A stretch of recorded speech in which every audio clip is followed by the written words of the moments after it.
The air was thick with anticipation, the kind of energy that fills the room before two strong personalities collide. Kellyanne Conway, longtime political strategist, media firebrand, and master of spin, sat poised, her signature sharpness on full display. Across from her was Representative Jasmine Crockett, a rising star in Congress known for her sharp legal mind and unshakable poise under pressure. No one in the audience could have predicted what was about to happen. When Conway took aim at Crockett, it looked like just another typical political clash, an experienced media veteran trying to put a younger, bolder opponent on the defensive. But what happened next wasn't typical at all. Crockett's response didn't just shut down the attack, it floored everyone watching, transforming a heated moment into one that would ripple far beyond the room, beyond the cameras, and straight into the national conversation. Why this story matters. At first glance, you might think this is just another clip in the endless cycle of political arguments. But there's something bigger happening here. For years, Kellyanne Conway has mastered the art of political combat, reframing arguments, dodging inconvenient truths, and striking with cutting sound bites designed to dominate headlines. She represents a style of politics that thrives on confidence, quick wit, and rhetorical sleight of hand. Jasmine Crockett, however, represents something different. She's not a seasoned spin doctor. She's a lawyer, a legislator, and someone who grounds her arguments in facts, preparation, and lived experience. In this clash, the old guard of political spin met the new wave of truth-driven leadership. And the results, shocking enough to make even the most jaded viewers sit up straighter. A promise to the viewer. So here's what you're going to discover in this breakdown. The buildup that set the stage for this unforgettable exchange. The moment of confrontatio. Step by step, word by word. That left Conway momentarily stunned, and Crockett in control. The immediate aftermath, including the media frenzy, public reaction, and what it meant for both women. And finally, the bigger lesson. Why this moment matters not just for politics, but for anyone who has ever faced an unfair attack and had to decide whether to back down or stand tall. This isn't just a story about a political debate. It's a story about power, truth, and the courage it takes to push back when someone tries to rewrite your narrative. A scene you won't forget. Picture it. Conway leans forward, voice-sharp eyes locked on Crockett. She launches her attack, questioning Crockett's credibility, dismissing her record, and trying to define her in the eyes of the audience. It was the kind of move Conway has used 100 times before, often leaving her opponent scrambling to recover. But Crockett didn't scramble. She didn't flinch. Instead, she delivered a reply so precise, so grounded in fact and conviction, that it left Conway visibly shaken and the audience in stunned silence. In a single moment, Crockett turned what could have been a defensive retreat into a stunning display of strength. Why it resonates beyond politics. Here's why people can't stop talking about this exchange. It wasn't just political theater. It was deeply relatable. Who hasn't faced someone like Conway before? The person who talks louder, interrupts faster, and tries to spin the story in their favor regardless of the facts. And who hasn't wished they could do what Crockett did?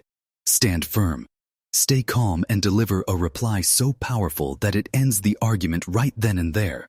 That's why this story matters. It's not only about Conway versus Crockett. It's about all of us, students, professionals, parents, leaders, who know what it feels like to be underestimated or attacked, and who want to see what it looks like when someone rises above it. Tom quote. And that brings us to the heartbeat of this story, captured in one simple line. In a world full of confident fiction, it only takes one person with facts to change everything. That's what Crockett did. She brought the facts. She brought the preparation. And in doing so, she didn't just defend herself. She reminded everyone watching that truth still has the power to floor even the most seasoned spin masters. What's coming next? But before we get to that jaw-dropping moment itself, we need to understand how the tension built, why Conway thought she had the upper hand, and how the atmosphere leading up to the exchange set the stage for one of the most talked-about takedowns in recent memory. Because if the confrontation was the explosion, The buildup was the slow, steady spark that lit the fuse. And that's where we turn next. Before the confrontation that would send shockwaves across television screens and social media feeds, the stage was already heavy with tension. Like the quiet before a storm, every word and gesture seemed to carry more weight than usual. Every exchange building towards something bigger. To fully understand why the clash between Kellyanne Conway and Jasmine Crockett landed so hard, we have to rewind and look closely at the atmosphere. The stakes and the expectations swirling in the air before Conway made her move. A room charged with anticipation. Political debates and interviews are rarely calm affairs, but this one carried an unusual intensity. From the start, viewers knew they were watching two very different worlds collide. On one side was Kellyanne Conway, a veteran of Washington's sharpest battles, someone who had spent years sparring with journalists, political opponents, and critics. She had built her reputation on quick retorts, rhetorical sleight of hand, and the ability to redirect any conversation to fit her narrative. To her supporters, she was a skilled communicator. To her critics, she was the embodiment of political spin. On the other side sat Jasmine Crockett, a freshman congresswoman but hardly a newcomer to confrontation. Before politics, she had built her career as a defense attorney, advocating for clients in tough cases, and earning a reputation as someone who combined legal rigor with an unflinching sense of justice. Crockett was not easily rattled, and she wasn't interested in playing by the old rules of Washington decorum. If those rules meant letting misinformation go unchallenged, put these two figures in the same room, and sparks were almost inevitable. Conway's playbook. To see the moment coming, you had to recognize the signs. Conway's style is well known. Attack credibility. First plant doubt. Second, then flood the conversation with so much rhetorical smoke that the audience struggles to see clearly. This is what she had done countless times with journalists who pressed her on contradictions or with opponents who questioned her claims. Instead of conceding ground, she often doubled down, deflected, or went on the offensive. It's a strategy that has worked more often than not, because many of her adversaries either lost their footing or tried to meet fire with fire, only to be outmaneuvered by Conway's speed. But Crockett was not the typical opponent. Crockett's emerging reputation. By the time this exchange happened, Crockett had already developed a reputation as one of Congress's most fearless new voices. Clips of her questioning witnesses in hearings had gone viral more than once. She was sharp, precise, and unapologetic in her delivery. Critics sometimes dismissed her as too direct or too combative, but supporters praised her for refusing to let powerful figures wriggle away from accountability. What set her apart was not just her willingness to speak up, but her ability to do so with facts at her fingertips and a lawyer's instinct for cutting through distraction. So while Conway may have expected Crockett to react like many before her defensive flustered or drowned out by Conway's rapid-fire style, the people who had watched Crockett in action knew better. The weight of public expectation. By this point in the broadcast, viewers at home and in the live audience were already leaning forward in their seats. Social media chatter had started to pick up with people predicting sparks between the two women. Conway's supporters were eager to see her dismantle Crockett, framing the young congresswoman as inexperienced and unprepared for the sharp elbows of national politics. Crockett's supporters, on the other hand, were ready for her to prove that the old playbook of spin and bluster wasn't invincible. Everyone seemed to sense that something was about to happen. They just didn't know what. Misleading narratives at play. It's important to note the broader atmosphere. Conway wasn't just targeting Crockett at random, she was drawing from a larger narrative that had been circulating for months. The idea that newer, younger, more progressive voices in Congress weren't serious or qualified enough for the job. This narrative wasn't unique to Crockett. It had been used against other rising stars as well. But it was especially sharp when aimed at women of color, who often faced questions about their legitimacy in ways that their peers did not. So when Conway prepared her line of attack, she wasn't just engaging in a personal jab, she was tapping into a wider cultural script, one that suggested Crockett didn't belong, or that her credentials weren't as solid as she claimed. That's what made the moment so charged. This wasn't only about two individuals. but about a broader battle over whose voices are valued in American politics. Crockett's composure before the storm. As the discussion moved closer to the flashpoint, Crockett's body language told its own story. She didn't fidget, didn't interrupt prematurely, didn't let herself be baited. Instead, she listened carefully, the way a lawyer might listen to an opposing counsel present their case, waiting for the right moment to respond not with emotion, but with precision. This patience was critical. Many of Conway's past opponents had stumbled because they rushed to interrupt her or tried to shout over her. Crockett seemed to understand that letting Conway speak was part of the strategy. The more Conway talked, the more obvious her overreach became. It was as if Crockett was laying a quiet trap, one Conway walked into without realizing it. The spark before the explosion. Finally, Conway shifted gears. Her tone sharpened. She stopped making broad points about policy and instead turned her sights squarely on Crockett. This was the move everyone had been waiting for. The personal attack, the attempt to undercut Crockett's legitimacy. With a confident smirk, Conway launched her criticism, questioning Crockett's credentials and dismissing her as out of her depth. It was vintage Conway, direct, stinging, and delivered with the kind of practiced confidence that had floored countless opponents before. The audience reacted instantly. Gasps, murmurs, and even a few chuckles rippled through the room. This was the strike. This was the moment Conway had been building toward, and it was also the exact moment that Crockett had been waiting for. Transition to the defining moment. The buildup was complete. The tension had reached its peak.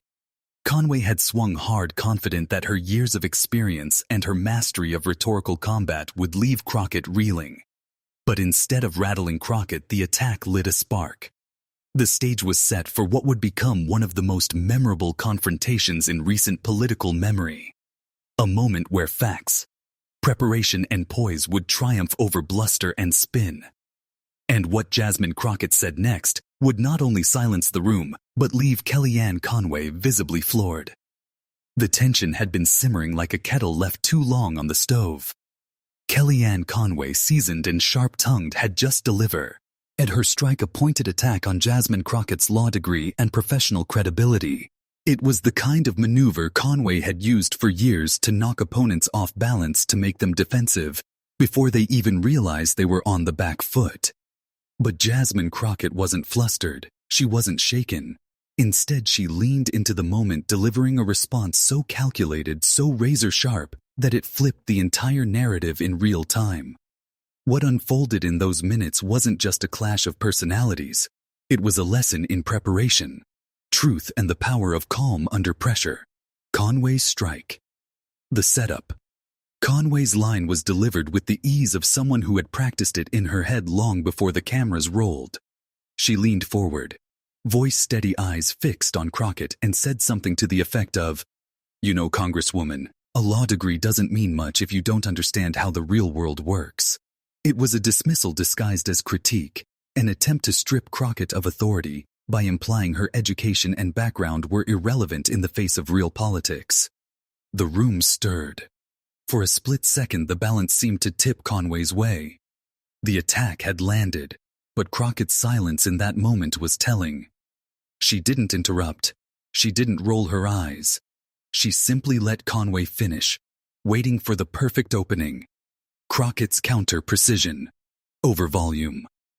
When Crockett finally spoke, her words cut through the noise like a scalpel through fabric. Calm, steady, and deliberate. She didn't just defend herself. She dismantled the premise of Conway's attack. She began by calmly reciting her credentials: her degree from Thurgood Marshall School of Law, her years as a defense attorney, her track record representing people who couldn't afford high-powered legal teams. She reminded the audience that her career wasn't built on spin or commentary, but on arguing real cases in real courtrooms where facts, not talking points, decided the outcome. Then came the pivot with a sly cheat smile. She leaned in and asked, "Tell me, Ms. Conway, when was the last time you argued a case in court?" When was the last time your words had to stand up to cross-examination under oath? The audience froze. Conway, usually lightning fast with her comebacks, seemed momentarily caught off guard, turning the tables. Crockett didn't stop there. She seized the silence and pressed further. Her tone still controlled but unmistakably firm. See, in my world, when you make a claim, you have to prove it. You don't get to twist words. You don't get to deflect. You stand before a judge. You present your evidence and the truth decides. That's the difference between rhetoric and reality. And maybe that's why you're uncomfortable right now. Because in here, spin doesn't win. The crowd reacted audibly. This time, gasps, scattered applause murmurs rippling like waves across the room.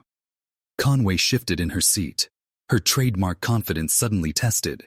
She tried to interject, but Crockett wasn't finished. The play-by-play breakdown. Let's slow it down because each move Crockett made was deliberate. She started with facts. By reciting her credentials, Crockett anchored her authority in verifiable reality. She reframed the attack. Instead of playing defense, she flipped the question back onto Conway, exposing the gap between Conway's rhetoric and Crockett's lived professional experience. She controlled the tempo. Conway thrives on rapid exchanges and interruptions. But Crockett slowed the pace, speaking calmly and deliberately, forcing the audience to hang on her every word. She universalized the point.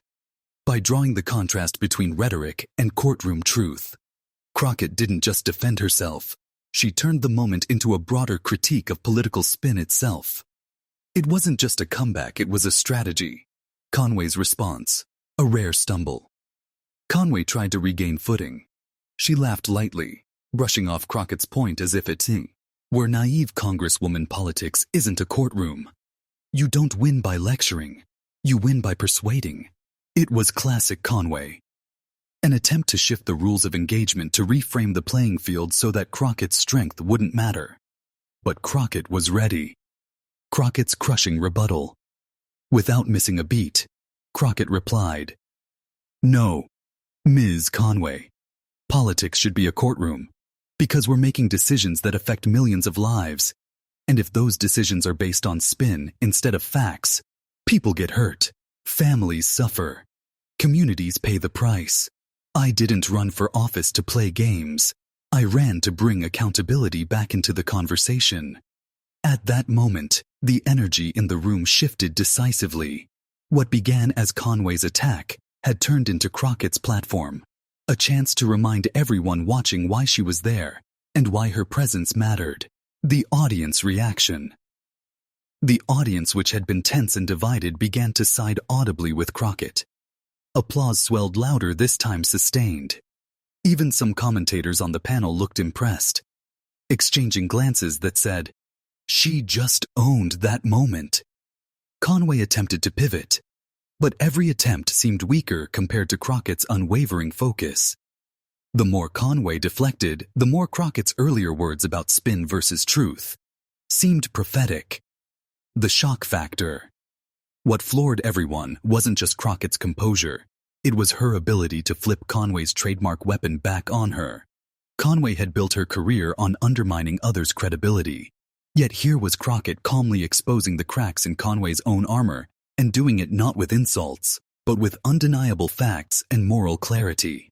The shock wasn't just in what Crockett said. It was in how effectively she neutralized someone many considered unbeatable in rhetorical combat. Beyond the words, why it worked. Crockett's takedown worked on multiple levels. Substance. She had the receipts, her education, her experience, her record. Conway's attack failed because Crockett's credentials were bulletproof delivery. Crockett's calm tone made her words land harder. Where Conway spoke with force, Crockett spoke with control, and control often wins the room. Symbolism. Crockett's response represented more than her own defense. It symbolized a pushback against the long-standing dismissal of younger progressive voices, particularly women of color in politics. That symbolism wasn't lost on the audience, or on Conway herself. The closing exchange. As the confrontation wound down, Crockett left one final line hanging in the air. The truth doesn't panic when it's challenged. Only lies do. It was the kind of line that echoed far beyond the room, destined to be clipped, replayed and quoted across social media platforms within minutes. Conway smiled tightly, but the damage was done. In that defining moment, the balance of power shifted, and it was clear to everyone watching who had come out on top. The bigger picture. What happened between Conway and Crockett wasn't just about two individuals clashing on live television. It was a snapshot of a generational and cultural shift happening in American politics. A moment when old tactics met new resilience, and the outcome surprised almost everyone. This was more than a debate. It was a test of credibility, of truth versus spin, and of preparation versus performance. And Jasmine Crockett, with her lawyer's precision and Congresswoman's conviction, showed exactly how the game can be changed when someone refuses to play by the old rules. When Jasmine Crockett delivered her sharp, unflinching rebuttal to Kellyanne Conway, the room's energy shifted in real time. What began as a pointed attack quickly unraveled into one of Conway's rare stumbles. But the impact didn't end in that studio or hearing room. It rippled outward immediately. From media headlines to social media feeds, the aftermath showed just how far-reaching a single defining moment can be in today's I call landscape. Media coverage. Did Conway just get outlawyered? Within minutes of the exchange, news outlets had seized on the confrontation. Clips of Crockett's pointed question, "When was the last time you argued?" a case in court were cut, captioned, and shared across networks. Cable news anchors played the moment on loop, with pundits debating whether this was simply a strong exchange or a turning point in how figures like Conway would be received moving forward. Some outlets framed it as a clash of styles, but others were more direct, with headlines like Jasmine Crockett silences Conway with legal precision. Conway's tactics meet their match, spin versus substance. Crockett's calm dismantling goes viral. Commentators who had once praised Conway's quick wit were now acknowledging that she had run into an opponent who wouldn't play by her rules. Social media explosion. If the media amplified the moment, social media made it explode. On Twitter, X, hashtags like Crockett vs. Conway, facts over spin, and outlawyered began trending within hours. Users clipped Crockett's line, "The truth doesn't panic when it's challenged. Only lies do," and paired it with memes, GIFs, and celebratory commentary. Supporters flooded timelines with praise.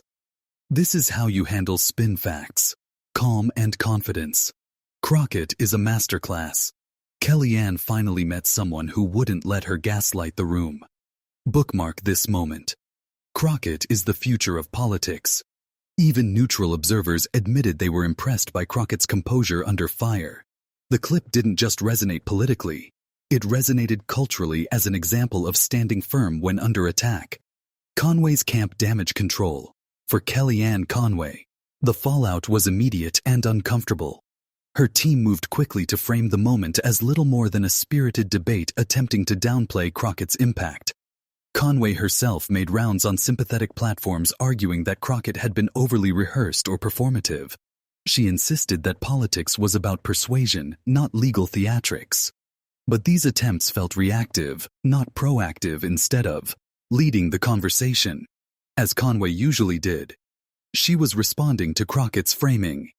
That reversal of roles was telling Crockett's camp. Leaning into the moment, Jasmine Crockett, meanwhile, embraced the attention, but did so strategically. She didn't gloat or descend into petty victory laps. Instead, she doubled down on the message she had delivered during the confrontation, that politics should be grounded in facts, accountability, and truth. Her communications team quickly shared clips of the exchange, but paired them with captions about the importance of integrity in public service. This made Crockett's win seem less about personal triumph and more about principle, a move that strengthened her credibility. Public reactions divided, but decisive reactions among the public reflected the polarized climate. But with one striking difference: even those who didn't align with Crockett politically acknowledged She had handled herself with undeniable skill. Supporters praised her for standing up to Conway in a way few had managed before. For them, this wasn't just about one debate. It was about proving that younger progressive voices were fully capable of leading. Critics of Crockett dismissed her as grandstanding, but even some admitted that Conway had looked flustered in a way they hadn't seen before. The decisive takeaway was that Crockett hadn't just won the exchange, she had expanded her audience. People who had never paid much attention to her before now knew her name and respected her ability to handle pressure. The early consequences. The immediate fallout carried both symbolic and practical consequences. For Conway, her aura of invincibility dimmed. For years she had thrived on controlling conversations with spin, but Crockett exposed the limits of that strategy. Going forward, Conway would likely face more skeptical interviewers and tougher opponents who had studied Crockett's example. For Crockett, she emerged stronger with heightened visibility and credibility. Her fundraising team reported a noticeable spike in small-dollar donations, following the exchange as supporters rallied around her. Invitations for media appearances also increased, giving her an even larger platform. For the political landscape, the confrontation underscored a generational shift. Younger politicians like Crockett weren't just surviving in the arena. They were redefining how battles were fought, showing that facts and composure could cut through even the most polished spin. Why the fallout mattered. The aftermath of the exchange mattered because it revealed something deeper than a soundbite war. It showed that audiences both in the room and at home were hungry for clarity in a time of overwhelming noise.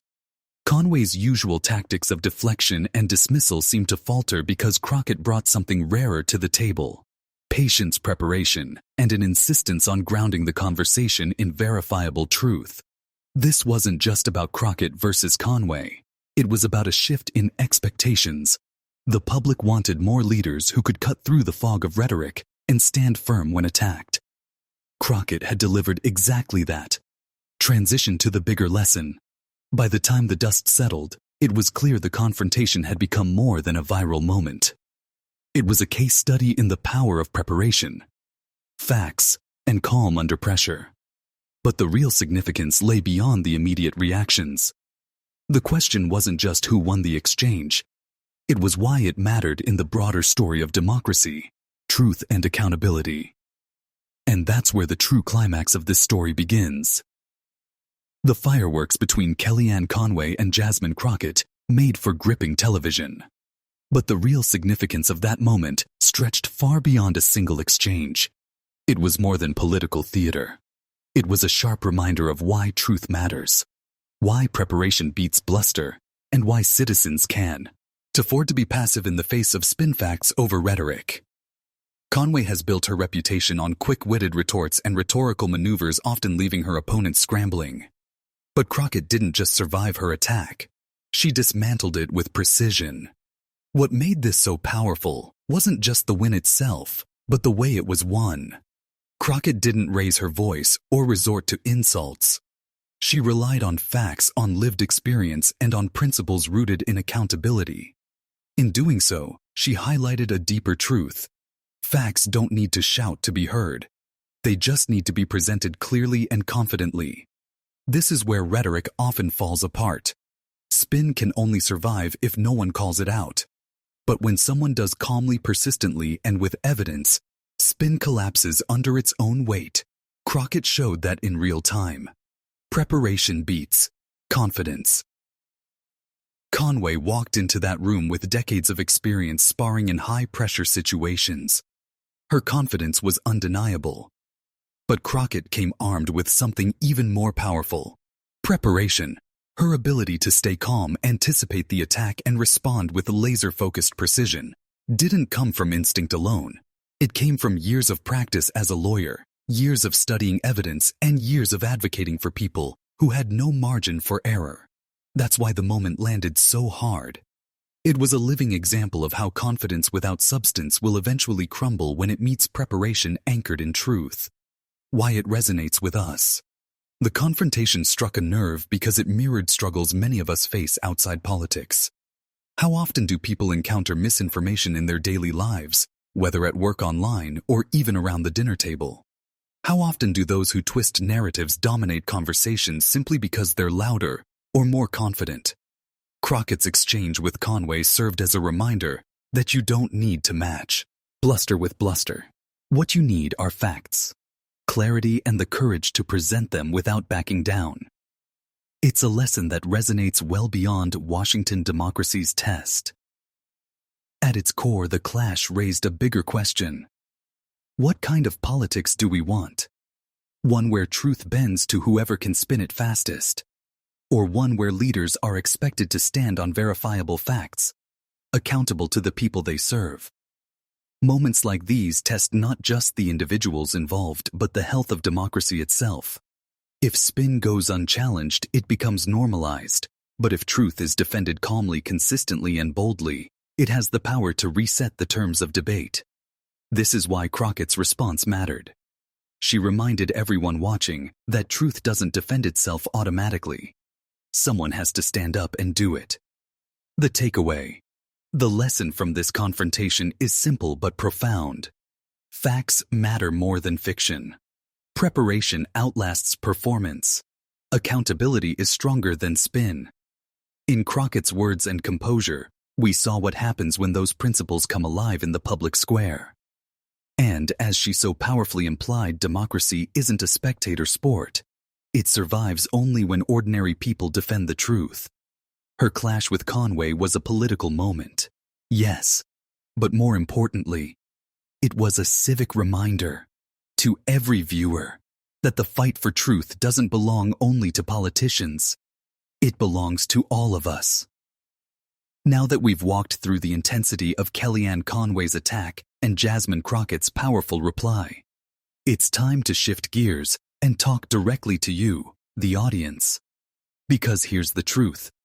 This story isn't just about them. Politics may play out on big stages with bright lights, but the same dynamics happen in everyday life. The spin, the half-truths, the people who think volume equals victory. You've seen it. Maybe in a classroom debate, maybe during a heated workplace discussion, maybe on social media, where misinformation spreads like wildfire. Crockett's exchange with Conway wasn't just a political gotcha moment. It was a blueprint, a lesson on how to stay grounded, prepared, and fearless when confronted with rhetoric that tries to overwhelm truth. Reflective questions. Let's pause here, because I want you to think about yourself in this story. Have you ever been in a situation where someone tried to use confidence or intimidation to silence you, even though you knew the facts were on your side? Have you ever stayed quiet because you worried your voice wouldn't carry the same weight as someone louder or more experienced? And most importantly, what would it look like if you decided to stand firm in those moments, just like Jasmine Crockett did? The answers to those questions matter because they transform this story from political theater into a personal challenge. Why your voice matters. Here's the reality. Truth doesn't always win on its own. It needs people willing to speak it. And that responsibility doesn't just belong to politicians, lawyers, or TV personalities. It belongs to every one of us. Think about the ripple effects. When misinformation goes unchallenged, it spreads. It shapes opinions. It builds momentum until it feels like it's the dominant narrative. But when even one person speaks up with clarity and courage, it disrupts the cycle. It forces people to pause, to question, to reconsider. That's exactly what Crockett did against Conway. And that's exactly what you can do in your own life, no matter how small the stage may seem. Relatable examples. You don't need a seat in Congress or a cable news interview to make a difference. The stakes are real in everyday situations too. Maybe it's correcting a false claim you overhear at work. Maybe it's fact-checking a viral post before sharing it on social media. Maybe it's pushing back gently but firmly. When a friend or relative repeats misinformation, those moments might feel small, but they add up. Each one chips away at the dominance of fiction and makes space for truth. Engaging with this story Now I want to turn it back to you, because you're not just a passive listener here. You're part of the conversation. What did you take away from Crockett's response to Conway? Did it inspire you? Did it make you rethink how you approach confrontations in your own life? Drop your thoughts in the comments. Share your experiences. Because when we open up about these challenges, we learn from one another. And when we learn together, we grow stronger together. The bigger picture. Here's the thing. Our democracy doesn't run on autopilot. It's only as strong as the people who defend it. And defending it doesn't always mean grand gestures. Sometimes it just means speaking the truth in spaces where it's inconvenient, unpopular, or ignored. Jasmine Crockett showed what that looks like in a high-profile setting. But you don't need a national platform to follow that example. You just need courage in your own space. Final reflection. So here's my challenge to you. The next time you hear fiction presented as fact, what will you do? Will you stay silent? Or will you step up calmly, confidently, and with the truth on your side? Remember this. Every voice matters. Yours matters. And if Jasmine Crockett's response to Kellyanne Conway taught us anything, it's that preparation and truth can floor even the most practiced opponents. When the dust settles on a moment like this, the lesson is crystal clear. Truth is powerful, but it doesn't defend itself. Jasmine Crockett's exchange with Kellyanne Conway was more than a sharp political showdown. It was proof that facts delivered with clarity and confidence can stop even the loudest critics in their tracks. Crockett didn't need to raise her voice. She didn't need to match Conway's theatrics. She leaned on preparation, precision, and her grounding in the law. And in doing so, she reminded everyone watching that the real strength in any debate isn't in who talks the loudest, it's in who has to.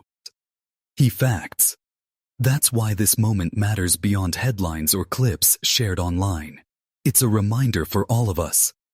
Whether we're debating politics, having hard conversations at home, or navigating the endless waves of misinformation on social media, the same principle applies. Truth only wins if we're willing to speak it. Now here's where you come in. Stories like this aren't just meant to be consumed. They're meant to inspire action. Ask yourself, how will I respond the next time someone tries to overpower me with confidence instead of facts? How can I make sure my community, my friends, my family, my networks aren't misled by narratives that sound persuasive but aren't grounded in reality? What role do I play in keeping the truth alive in everyday conversations? Because here's the reality. Democracy isn't a spectator sport. It doesn't run on autopilot. It relies on people. Ordinary people being willing to defend the truth even when it's uncomfortable, even when it's unpopular, even when it means standing alone. That's why your voice matters here. If Jasmine Crockett's response showed anything, it's that preparation and courage can change the tone of an entire conversation. And if she can do it on a national stage, you can do it in your daily life. So here's my ask. Don't just watch, engage. Share your thoughts in the comments. Let me know where you've seen fiction masquerading as fact, and how you've handled it, or how you want to handle it next time. And if this breakdown helped you see the story in a new light, hit subscribe, because these conversations aren't going away. In fact, they're only getting louder. And we need more people committed to clarity, truth, and accountability. I'll leave you with this reminder, because it's the heart of everything we've talked about. In the end, democracy doesn't defend itself. That's our job. The question is, will you be ready when your moment comes?